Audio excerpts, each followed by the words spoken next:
This is Josh Kolojeski. And this is Tyler Cate, and you're watching Eagles Extra, brought to you by The Remnant and Eagle 7 News.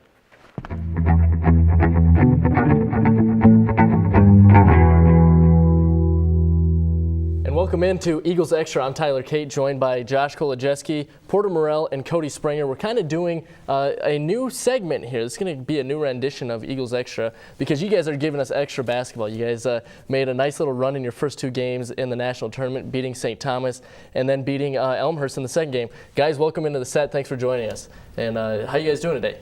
I'm doing great. Yeah, doing good. Thanks you guys for got having practice us. right after this, don't you? Just filmed today. Just film. Okay, so we got a little time, we got a little buffer before you guys get sent off today. Well, guys, first congrats on your first two wins and a nice win over St. Thomas. Porter Morrell hitting the buzzer beater. But Cody, I want to start with you. And the shot that you hit right before Porter's buzzer beater that tied the game, really.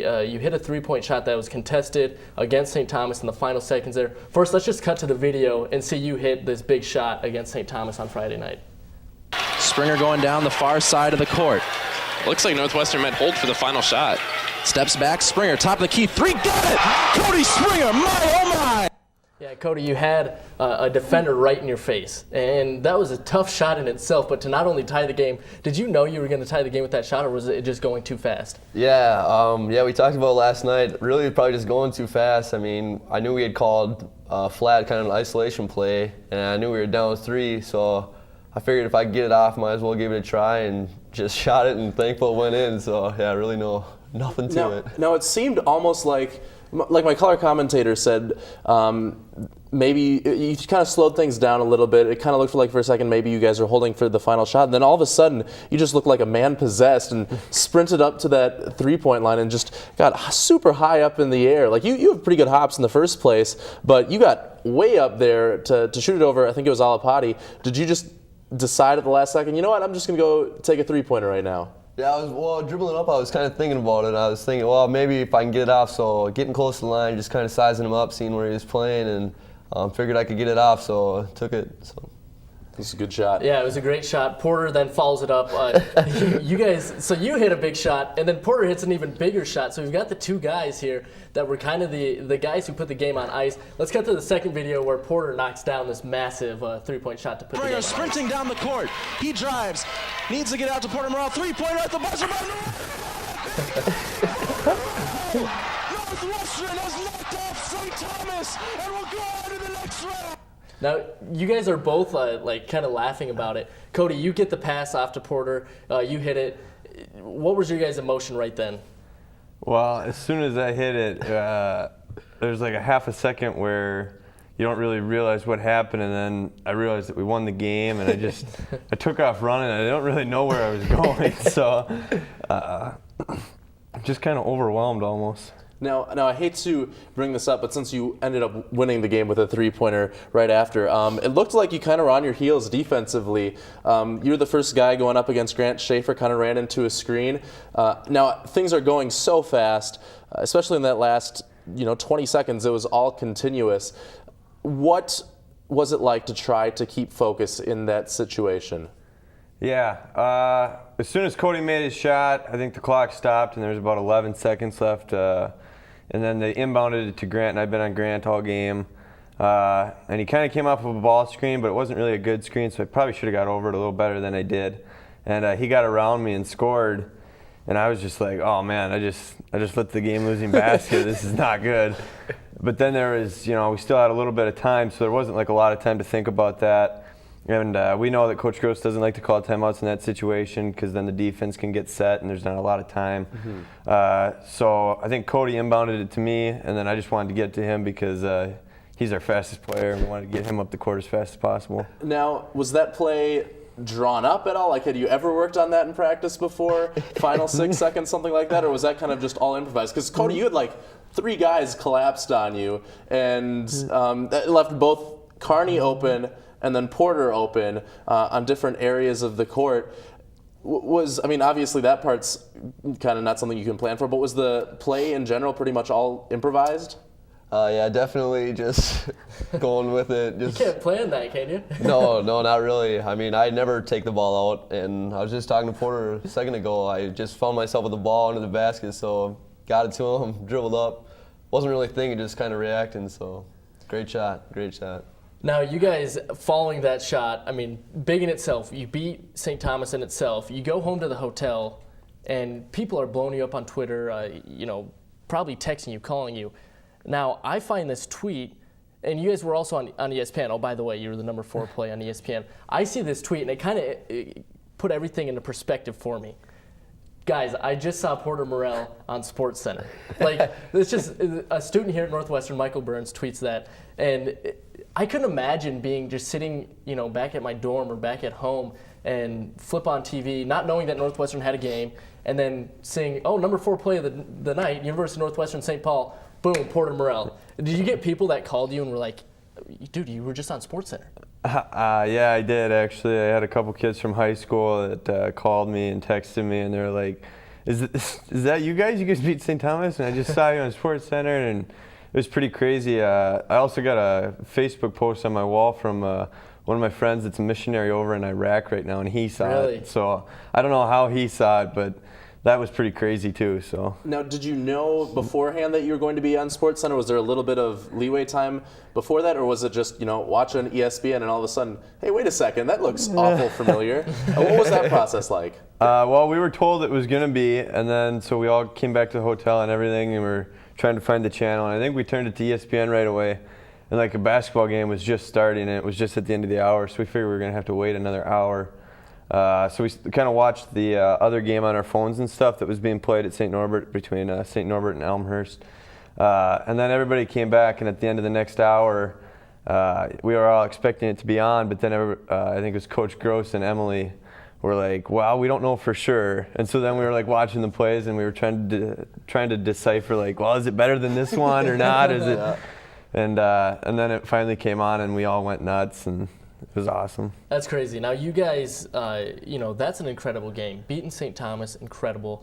Then you go on, you beat Elmhurst in night 2 on Saturday night. Following that excitement, you get that win, and now you're going on to the Sweet 16. Now, we've talked to, Josh and I have talked to multiple players about kind of you guys having this Cinderella story and the fact that a lot of people counted you out. There was message boards, and a lot of people from the MIAC thought, why is Northwestern even in this game? Kind of walk me through, Porter, you had said to me in a couple interviews, we belong here. And walk me through that process and getting focused in that mindset and saying to yourself, we do belong in this tournament, and we can beat anybody, especially the number 3 team in the nation. Yeah, I mean, we definitely will take the Cinderella title, though. I mean, it's kind of fun to be our underdogs, and I guess we're kind of the equivalent to a 16 seed, so I think we definitely are a Cinderella story to some extent. But I know we went and watched St. Thomas and Bethel in the MIAC championship game, and we took Bethel to overtime this year. And that was a close game, and Bethel actually beat St. Thomas in the regular season. So we definitely knew that we could play with St. Thomas, and we knew that they're one of the best teams in the country. And so our mindset was kind of, we do belong here. And if we play our best, and our motto kind of has been, we're not going to play not to lose, we're not going to play to win, but instead we're just going to focus on playing to play great. And that's kind of been our motto or our mindset, and that's definitely helped us. And that's kind of why we just say, we can beat anybody as long as we play great. And does that Cinderella title, does it drive you guys more? Or, I mean, seeing the message board, seeing people say, oh, Northwestern's not going to come out of this game against St. Thomas, and even if they do, they're not going to leave St. Norbert's going into the next weekend. Does that light a fire under you, like trying to defy the world, defy what other people are saying? Or is it just kind of like, whatever? Yeah, it's pretty cool. I mean, but I think definitely, like Porter said, our main focus is just to go in there every practice or every game and just play as hard as we can, play together and play great, and come up with the results. And if that means being a Cinderella story, then it means being a Cinderella story, I guess. Well, we're not the only ones here that are calling you Cinderella. It's not like we're saying that because basically the nation has complied with the thought that Northwestern is kind of they put the slipper on and it fits. We'll go to a tweet real quick from D3 Hoops, a reporter there that actually spelled Northwestern with Cinderella. That's how they spelled it after you guys beat Elmhurst. A big win against Elmhurst. And now you guys, this is a big week for you guys coming in to play East Texas Baptist University on Friday. Now, before we kind of get into the talk of that game, you guys have this, when you break a huddle, what do you guys say? Coming out of the huddle, you guys say 1, 2, 3, and then you say? Yeah, we usually say for him. Okay. which obviously means for Christ. Yeah, and you guys have developed that mentality. I think even when I played there my sophomore year, we always said for him. Now, what does that really mean for you guys as a team? What does Coach kind of talk to you guys about that as far as playing for Christ? Yeah. Well, I think it's pretty cool. It's like 1, 2, 3, 4, and then I always said that. That's kind of cool. But yeah, I mean, just that's really our whole goal, our whole purpose to playing basketball. Just using the skills that Christ has given us, and just using it as kind of like a platform to hopefully shine light on other people and those who watch us. And I mean, definitely helps ourselves too. Yeah, absolutely. And we'll cut to another tweet here. This kind of put on the hashtag compete with a purpose. This is you guys in the huddle. When you guys really play every game and you say for him, it's you competing with a purpose. And that's the tweet there from the athletic director here at Northwestern, Matt Hill, with that compete with the purpose. And when you guys go into every game, your mentality is obviously to compete with the other team, but there's always that extra motivation, that extra purpose, and that is competing for Christ. When you guys get big wins like this, against St. Thomas and Elmhurst, how much more does that magnify your purpose of playing for Christ? Yeah, I mean, I think that always, whenever I've played against somebody in basketball or baseball or any other sport, the players or teams that I respect the most are the teams that play hard and that are successful and are disciplined and so on and so forth. So I think that definitely, the best way for us to be a witness to these other teams is to show that as Christians we can be competitive on the basketball court.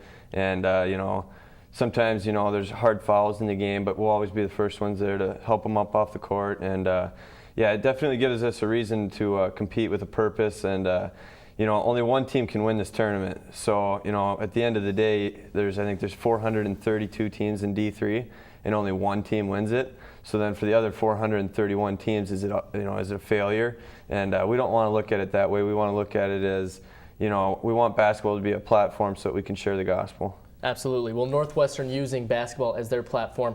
Before we go off air today, I guess, Josh, you got any further thoughts with the guys sitting here in studio? Yeah, I don't know if you guys, when you guys have watched film or if you have, but my color commentator and I were watching, before you guys' Elmhurst game, we were watching East Texas Baptist take on Claremont, and they have a guy that can pretty much flat out fly in Junior Mitchell. Like when we were watching the video, we thought for a second that the video had stopped to buffer and like it was catching up with itself. That's how fast Junior Mitchell was, because that wasn't the case. That was a full speed video. Cody, you're probably the fastest guy on the team. I think everyone would agree with that. And you might be matched up on him. Is there any way that you guys as a team can neutralize his speed? Yeah, well, first I'd start to question if I'm the fastest. I could hardly catch Porter running around that three-pointer. But yeah, I guess we'll just do our best first off, but just try to really use as a team, defensive unit, and understand that probably none of us could take them one-on-one defensively. So just try to help each other out and just play the way we've been playing all year and see where it takes us. Well, we will see where it takes you guys as you guys take on East Texas Baptist University this Friday. Fellas, thanks a lot for joining us, and good luck this weekend. Hopefully 2 big games. Hopefully it's not just Friday. Hopefully you get Saturday. Friday night, you can check out Northwestern. They are playing East Texas Baptist University at Wisconsin Stevens Point, and you can catch the game on the Remnant, where Josh Kolojeski will have the call, Dan Appel will be color, and then I'll just be in the background doing something crazy. I don't really do anything important. So yeah, these guys playing this weekend. Be sure to catch them Friday at 5 p.m. and check out kind of their following and what they really represent. They're using basketball as a platform to further glorify Christ. And we want to thank these guys once again for joining in, and follow them throughout their journey. And let's keep dancing, boys.